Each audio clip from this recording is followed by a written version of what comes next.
আছে আপনার absence. 5 absence থাকলে মার্কেটিং স্ট্র্যাটেজি ডাউন থাকে। যে কোনো জায়গায় কিছু নিজেকে হাইলাইট করতে গেলে একটা স্ট্র্যাটেজি দরকার, ব্যাকগ্রাউন্ডের স্ট্র্যাটেজি দরকার। স্ট্র্যাটেজি কিন্তু আপনাকে নিতে হবে, প্ল্যান করতে হবে যে কীভাবে কী স্ট্র্যাটেজি মেনে চললে কী প্ল্যান করে করলে আপনি জীবনে এগোতে পারবেন। 2, কোনদিন বিরাট বড় অঙ্কের কিন্তু লোন নেবেন না। কিছু লোন তো নিতেই হয় সব জায়গায়, বিরাট বড় অঙ্কের 2 কোটি 4 কোটি 5 কোটি টাকার লোন নিচ্ছেন। বা জীবনে একটা সময় দেখবেন, এখন রাহু চলছে, 28 সালের অক্টোবর বোধহয় দেখছিলাম আপনার রাহুটা শেষ হবে, তারপর জুপিটার আসবে। এরপর থেকে আপনি বিরাট বড় জায়গায় পৌঁছবেন এবং সেটা জনসাধারণ দেখবেও। এটা আমি আজকে প্রেডিক্ট করে গেলাম। বৃহস্পতি দশা আসছে, এটা মিলিয়ে নেবেন। আচ্ছা, রণজয় বাবুর আমি এটা প্রেডিক্ট করে গেলাম 2028 সালের অক্টোবরের পর থেকে একটা বড় জার্কিং জায়গায় পৌঁছবেন আপনি, এটা ইন্ডিকেট করছে। তো সেই সময় মানুষ কি করে, কোথাও ভুলটা করে। সেই সময় সে বড় একটা লোন নিয়ে ফেললো ফর বিগ প্রজেক্ট। বৃহস্পতির দশায় আপনার বিরাট বড় একটা ব্যাপার আসবে, সেই সময় আপনি হয়তো বড় কিছু লোন করে ফেললেন। না, আমি আপনাকে এটা বোঝাতে চাইছি, মানে এটা আমি জিজ্ঞাসা করতাম আপনাকে, সেটা হচ্ছে যে আমি এখন একটা যে ফ্ল্যাটে থাকি, আমার কোয়ারি হচ্ছে যে আমি এই ফ্ল্যাটটা চেঞ্জ করে এই বছরের মধ্যে কি পরের বছরের শুরুর দিকে আমার ইচ্ছা আছে আমি একটা বড় ফ্ল্যাট নেব। বাড়ি আমার মধ্যমগ্রামের বাড়ি, আমার আসল বাড়ি আমার করার ইচ্ছা আছে, কিন্তু সেটা কলকাতার মধ্যে নয়। যদি আমি বাড়ি করি এটা অন্য টাইপের, আমার সেটা ইচ্ছে, আমি জানি না কতদূর পেরিটেরে উঠবো। কিন্তু আমার ইমিডিয়েট বেসিসে একটা মানে 6-7 মাস 8 মাস ম্যাক্সিমাম এর মধ্যে আমাকে একটু বড় স্পেসে, ধরো এখন আমি একটা যে স্পেসে থাকি তার থেকে একটু মানে মিনিমাম 1500-এর উপরে এরকম একটা স্কোয়ার ফিটে একটা ফ্ল্যাট কমপ্লেক্স আরো ভালো একটা নিয়ে আমার ইমিডিয়েটলি খুব ইচ্ছে আছে। মানে না হলে না আমার এত জিনিসপত্র, স্পেশালি বুকস, আমার আঁকা, জামা কাপড় সব নিয়ে আমি একাই থাকি, কিন্তু তো সেইটা নিয়ে না মানে আমি যেটা দেখলাম সেটা হচ্ছে এখন আপনার চলছে রাহুর দশা এবং ভেনাসের অন্তর্দশা। ভেনাস এখানে 5th হাউসে রয়েছে, এরপর আসছে সান। তো হিসাব মতো যেটা দেখাচ্ছে এবছরের দুর্গাপুজো থেকে 2025-এর দুর্গাপুজোর মধ্যে কিছু একটা জমি জমা সম্পত্তি হওয়া উচিত। ম্যাক্সিমাম এক্সটেন্ডিং টাইমটা হচ্ছে 26 সালের দুর্গাপুজো, মানে টাইমটা শুরু হচ্ছে এবছরের দুর্গাপুজো থেকে 26 সালের দুর্গাপুজো। এটাও প্রেডিক্ট করে গেলাম। ওকে, আপনার দেখবেন 26 সালের দুর্গাপুজোর মধ্যে একটা বাড়ি ভালো হচ্ছে, কিন্তু আপনার বাড়ির ইচ্ছা ভেতরে থাকবে, আপনার বড় ফার্ম হাউস, সেখানে খুব ভেতরে ইচ্ছা, সেখানে সুন্দর রাজহাঁস চড়বে, গরু থাকবে, পাখি থাকবে, অর্গানিক আমি খেতবাড়ি করতে চাই। একদম এটা ইন্ডিকেশন রয়েছে ছবি, কিন্তু সেটা এখন না, রাহুর দশাটা এখন হবে না। মানে সেটা হবে বলছেন? একদম, আচ্ছা, এটা ইন্ডিকেট করছে।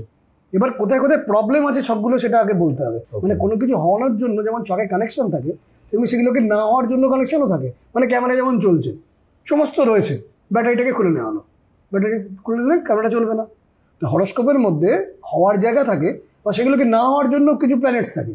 সেই প্ল্যানেটস কি বলছে, গ্রহ কি বলছে, নক্ষত্র কি বলছে, সেটা আমরা রিড করি।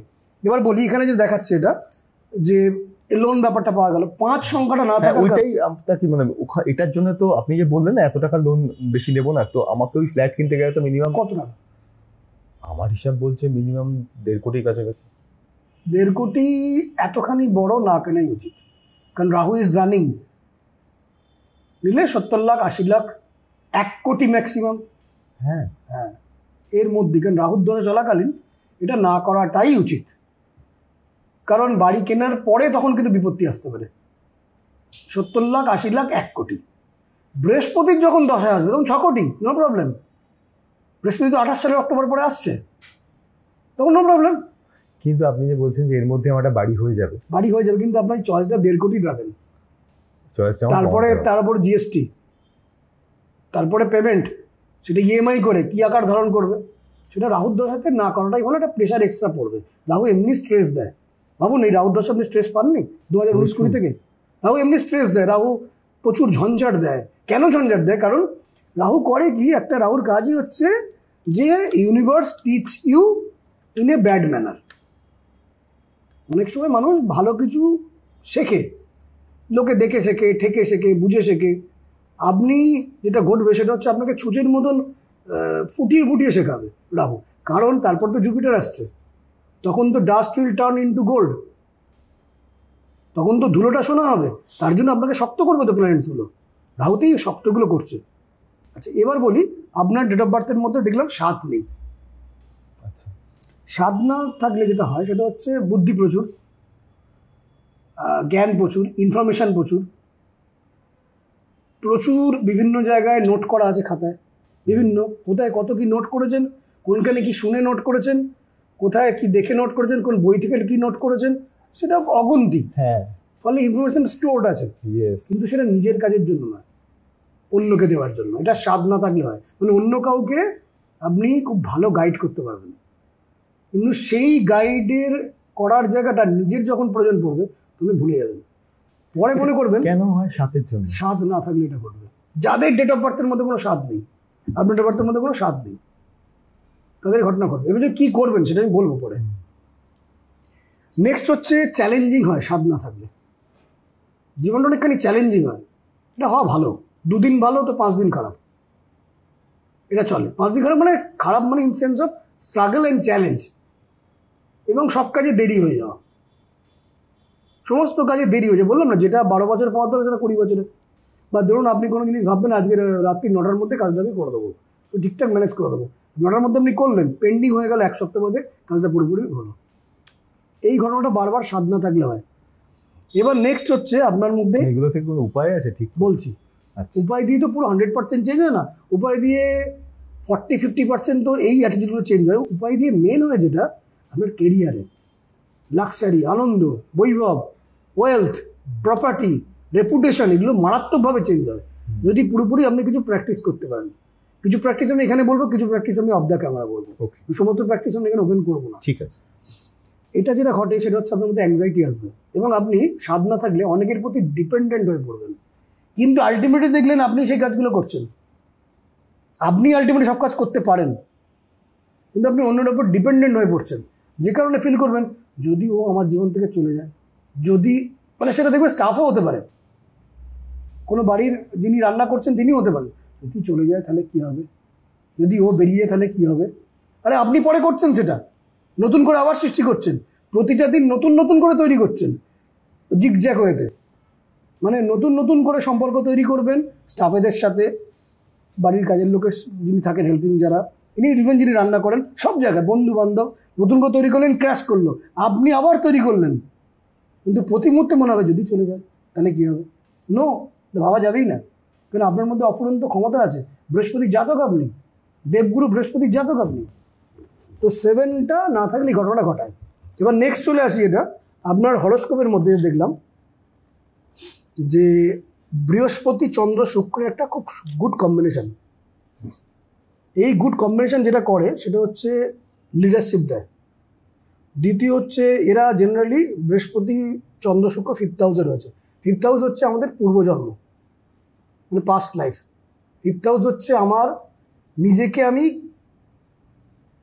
কিভাবে অন্যের কাছে রিপ্রেজেন্ট করছি, বা আমি নিজের সম্বন্ধে কী ভাবছি, এটা হচ্ছে 5th হাউস। বৃহস্পতি চন্দ্র শুক্রের কম্বিনেশনে প্যাশনেট, অপটিমিজম ভীষণ থাকে, ক্রিয়েটিভিটি রয়েছে, ভুল বলছি, এনার্জেটিক, ব্রেভারি থাকে আপনার মধ্যে, প্রচণ্ড ব্রেভ, ডাইরেক্ট কিছু কাজ করতে আপনি পছন্দ করেন, মানে কোনো লোককে একটু কৌশল করে কিছু করে দিলেন, সে আবার কাউকে বললো, সে আবার ওকে বললো, তো আপনি হচ্ছেন ডিরেক্ট, মানে ডাইরেক্ট ফোন করবো। এবার নেক্সট স্টেপ হচ্ছে যেটা, এটা আপনার মধ্যে আমি দেখেছি, যেটা বৃহস্পতি 3rd হাউসে চন্দ্রের সাথে থাকলে হয়, এটাকে গজকেশরী যোগ বলে। এই গজকেশরী যোগ 5th হাউসে থাকলে দেখা যায় ডিপ সেন্স অফ জাস্টিস, জাস্টিসের জন্য আপনি যা খুশি করতে পারেন। বাট সবসময় তো জাস্টিস আমার মনে হয় যে আমার মনের মতো হচ্ছে না, সেই জন্য তো আপনি যা খুশি করতে পারেন। জাস্টিস মনের মতো হচ্ছে না বলে তো আপনি খুঁজছেন যেন আপনি জাস্টিসটা পান। শুধু জাস্টিস আপনার জন্য নয়, সমাজের জন্য, পাড়ার জন্য, দেশের জন্য, সারা পৃথিবীর জন্য। ভেবে দেখুন মনের মধ্যে এটা আছে কিনা, কিন্তু জাস্টিস হোক। ভয়ঙ্কর। নেক্সট এবার বলি, যেটা শুক্র 5th হাউসে থাকলে হয় ready to perform and planning for the next. মানে যে কোনো সময় আপনাকে এই মুহূর্তে বলে দিই যে আজকে রাত্রির 12টায় একটা শুটিং আছে, আপনাকে করতে হবে, রাত্রি 3টের সময় শুটিং আছে, করতে হবে, সময় সময় প্ল্যান করে নেবেন। আচ্ছা তাহলে ওইখানে আমি এতটুকু রেস্ট নিয়ে নেবো, এটা খেয়ে নেবো, ওটা করবো, এটুকুন করবো। আরও কিছু গুড কম্বিনেশান আছে, যেমন কেতু আপনার 9th হাউসে আছে। 9th হাউসে কেতু থাকলে এটা বলা হয় সে জীবনে পতাকা তুলবে, তিনটে জায়গায় কেতু থাকলে পতাকা তোলার ব্যাপার হয়। পতাকা মানে কি সেন্সে বলছি, কেতু 12 হাউসে, কেতু 9th হাউসে, আর কেতু 2nd হাউসে পতাকা তোলে। পতাকা তোলে মানে সে লিডার হয়, সে কোনো জায়গায় কি পতাকাটা দিয়ে দেয়। এভারেস্টে গিয়ে পতাকা তো পুঁততে হয়, আপনি কিছু একটা পতাকা তুলবেন, এটা ভগবানের জন্য আপনাকে পাঠিয়েছে। কিন্তু কেতু বসে আছে উল্টো দিক থেকে, বুধ দৃষ্টি বিনিময় করছে। হতে পারে আপনার পাড়া প্রতিবেশী, হতে পারে আপনার আত্মীয় স্বজন, হতে পারে আপনার মাসি পিসি, হতে পারে বংশের কেউ, হতে পারে ফ্যামিলি মেম্বার। তাদের কিছু কৃতকর্ম বা তাদের কোনো ভুল কাজের জন্য আপনাকে অনেক ঝঞ্ঝাট পোহাতে হলো। আমি রং? না, রাইট। এবার আপনার আরও কিছু আছে। কেতুর 9th হাউসে আপনি চ্যালেঞ্জ যে কোনো সময় ওয়েলকাম করেন। হ্যাঁ, একটু বেশিই করি মাঝে মাঝে আমার মনে হয়।